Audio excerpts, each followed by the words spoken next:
बापाची जुनी डायरी. एक डोळे उघडणारी गोष्ट. माणसाला बापाच्या शब्दांची किंमत तेव्हाच कळते जेव्हा बाप सोबत नसतो किंवा वेळ निघून गेलेली असते. एका 24 वर्षाच्या मुलाने जेव्हा आपल्या 60 वर्षांच्या वडिलांना म्हटलं, तुम्हाला आजच्या दुनियेतलं काय कळतंय? तेव्हा त्या वडिलांनी जे केलं ते पाहून कदाचित तुमच्याही डोळ्यात पाणी येईल. जर तुम्ही कधी आपल्या आईवडिलांवर रागावला असाल, त्यांना उलट उत्तर दिलं असेल, तर ही गोष्ट शेवटपर्यंत नक्की ऐका. कारण कदाचित ही गोष्ट तुमचा आईवडिलांकडे पाहण्याचा दृष्टिकोनच बदलून टाकेल. 24 वर्षाचा राहुल नुकताच इंजिनिअरिंग पूर्ण करून बाहेर पडला होता. त्याच्या डोक्यात स्वतःचा स्टार्टअप सुरू करण्याचे अनेक विचार होते. नवीन कल्पना, नवीन तंत्रज्ञान आणि मोठी स्वप्न. पण त्याचे 60 वर्षाचे वडील विठ्ठलराव त्याला प्रत्येक गोष्टीत सावध करत असत. राहुल, कुणावरही लगेच विश्वास ठेवू नकोस. राहुल, व्यवसायात घाई करू नकोस. आधी सगळे कागद नीट तपास. पण राहुलला हे सगळं जुनाट वाटायचं. एक दिवस राहुल मोबाईलवर आपल्या बिझनेसचे प्लॅन्स पाहत बसला होता.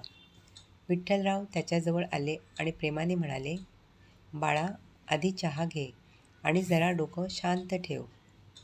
राहुलला मात्र वडिलांचा प्रत्येक सल्ला म्हणजे त्याच्या कामातला हस्तक्षेप वाटत होता. त्याला वाटत होतं, बाबांना आजच्या आधुनिक जगाबद्दल काय माहिती आहे? एके रात्री दोघांमध्ये मोठा वाद झाला. रागाच्या भरात राहुल वडिलांना म्हणाला, बाबा, तुम्ही सारखं मला डिस्टर्ब करू नका. तुम्हाला यातलं काहीच कळत नाही. तुमचं आयुष्य एका साध्या नोकरीत आणि पारावर बसून गप्पा मारण्यात गेलं. तुमची ती जुनी पिढी वेगळी होती. हे आजचं कॉर्पोरेट जग आहे. तुम्हाला आजच्या बिझनेसबद्दल काय कळणार? प्लीज मला ज्ञान नेऊ नका. हे शब्द ऐकून विठ्ठलराव काहीच बोलले नाहीत. त्यांच्या डोळ्यात पाणी आलं. त्यांनी फक्त हातातला चहाचा कप हळूच खाली ठेवला, थरथरणाऱ्या हातांनी चष्मा ठीक केला आणि शांतपणे खोलीबाहेर निघून गेले.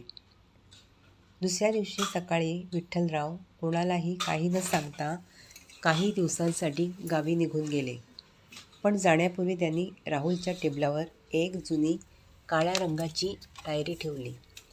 राहुलने ती डायरी पाहिली, पण त्यावेळी त्याला तिचं काहीच महत्त्व वाटलं नाही.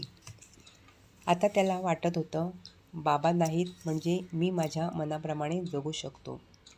त्याने स्वतःच्या पद्धतीने व्यवसाय सुरू केला. सुरुवातीचे काही दिवस छान गेले, पण 2 महिन्यातच सगळं बदललं. त्याच्या एका पार्टनरने त्याला फसवलं आणि कंपनीचे लाखो रुपये घेऊन तो गायब झाला. पुरवठादार पैशांसाठी तगादा लावू लागले. कर्जदारांचे फोन येऊ लागले. राहुलला काही सुचेना. ज्याच्यावर त्याने पूर्ण विश्वास ठेवला होता, त्यानेच त्याला फसवलं होतं. राहुल पूर्णपणे कोलमडला. तो डोक्याला हात लावून रडत बसला. त्याच्या मनात निराशेचे आणि स्वतःला संपवण्याचे विचारही येऊ लागले. तेवढ्यात त्याचं लक्ष टेबलावर ठेवलेल्या त्या जुन्या डायरीकडे गेलं. राहुलने थरथरत्या हातांनी डायरी उघडली. पहिल्याच पानावर वडिलांच्या हस्ताक्षरात लिहिलं होतं, बाळ राहुल, मला माहिती आहे तुला माझे विचार जुने वाटतात, पण हे विचार मी कोणत्याही पुस्तकातून शिकलो नाही. आयुष्याचे चटके सोसून शिकलोय. जेव्हा तू आयुष्यात कुठे अडकशील तेव्हा ही डायरी वाच. राहुलच्या डोळ्यातून अश्रू वाहू लागले. त्याने पुढचं पान उघडलं. तिथे वडिलांनी त्यांच्या आयुष्यातील अपयशांची एक एक गोष्ट लिहिली होती. एका पानावर लिहिलं होतं, 1995, एका मित्रावर पूर्ण विश्वास ठेवला आणि त्याने माझी फसवणूक केली.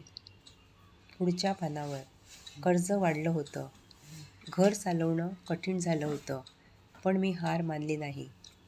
आणखी एका पानावर लिहिलं होतं, संकट कितीही मोठं असलं तरी माणूस हरत नाही जोपर्यंत तो प्रयत्न सोडत नाही. राहुल प्रत्येक पान वाचत होता आणि त्याला स्वतःच्या वडिलांचा एक वेगळाच चेहरा दिसत होता, ज्यांना तो जुन्या विचारांचे समजत होता. ते स्वतःच्या आयुष्यात कितीतरी संकटांना सामोरे गेले होते. डायरीच्या शेवटच्या काही पानावर विठ्ठलरावांनी राहुलच्या व्यवसायासारख्या परिस्थितीत काय काळजी घ्यावी, कागदपत्रे कशी तपासावीत आणि फसवणूक झाल्यावर कायदेशीर व व्यावहारिक पावले कोणती उचलावीत याची माहिती लिहून ठेवली होती. राहुल थक्क झाला. ज्याला तो म्हणाला होता, तुम्हाला काय कळतं, त्याच वडिलांनी त्याच्यासाठी इतकं सगळं आधीच विचार करून ठेवलं होतं. राहुलला एक गोष्ट समजली. वडिलांकडे कदाचित आजच्या जगाची सगळी आधुनिक माहिती नसेल, पण त्यांनी आयुष्याचा अनुभव जगलेला होता आणि तो अनुभव कोणत्याही पुस्तकापेक्षा मोठा होता. राहुलने लगेच गावाला फोन केला. फोन विठ्ठलरावांनी उचलला. राहुल काही क्षण काहीच बोलू शकला नाही. मग रडत म्हणाला, बाबा, आय एम सॉरी. मला माफ करा. मी खूप मोठी चूक केली. पलीकडे काही क्षण शांतता होती. मग विठ्ठलराव हसले आणि प्रेमाने म्हणाले, अरे वेड्या, बाप कधी मुलावर रागावतो का? तू फक्त पडलास आणि बापाचं काम मुलाला कधीच पडू न देणं नसतं.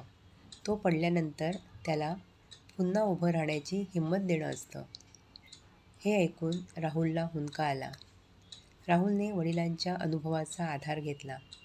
कायदेशीर आणि व्यावहारिक मार्गाने त्याने पुढची पावले उचलली. हळूहळू त्याने आपला व्यवसाय पुन्हा उभा केला. पण यावेळी त्याच्याकडे फक्त तरुणाईची ऊर्जा नव्हती. त्याच्या पाठीशी वडिलांचा अनुभवही होता. आणि राहुलला आयुष्यातला सर्वात मोठा धडा मिळाला होता. मित्रांनो, गुगल तुम्हाला रस्ता दाखवू शकतं, पण त्या रस्त्यावरचे खड्डे कुठे आहेत हे अनेकदा आयुष्याचा अनुभव घेतलेली माणसंच सांगू शकतात. आईवडील जेव्हा आपल्याला टोकतात तेव्हा ते नेहमीच आपल्या स्वातंत्र्यावर बंधन घालत नसतात. कधीकधी ते आपल्याला आपल्या चुका महागात पडू नयेत म्हणून सावध करत असतात. आपल्याकडे आज मोबाईल आहे, इंटरनेट आहे, आधुनिक शिक्षण आहे, मोठ्या गाड्या आहेत, पण आईवडिलांकडे असलेला आयुष्याचा अनुभव विकत घेता येत नाही. वयस्कर माणसांचे पांढरे झालेले केस उन्हाने नाही तर आयुष्याच्या उन्हाळ्या पावसाळ्यातून झालेले असतात. म्हणून आई-वडील सोबत असतील तर त्यांचा आदर करा. त्यांचं प्रत्येक म्हणणं बरोबर असेलच असं नाही, पण त्यामागचा अनुभव एकदा नक्की ऐकून घ्या. कारण ते सोबत असताना त्यांची किंमत कळली तर आयुष्य सुंदर होतं, पण ते गेल्यानंतर कळली तर अनेकदा फक्त पश्चाताप उरतो. आईवडिलांना वेळ द्या, त्यांचं ऐका आणि प्रेमाने 2 शब्द बोला. कदाचित त्यांना तुमच्याकडून एवढंच हवं असतं. तुम्हाला कथा आवडली असेल तर कृपया चॅनल सबस्क्राईब करा, बेल आयकॉन दाबा आणि त्यामुळे नवीन कथा तुम्हाला मिळत राहतील. आणि कॉमेंटमध्ये नक्की सांगा तुम्हाला ही कथा कशी वाटली. कुटुंबीय आणि मित्रांसोबत शेअर करायला विसरू नका. धन्यवाद.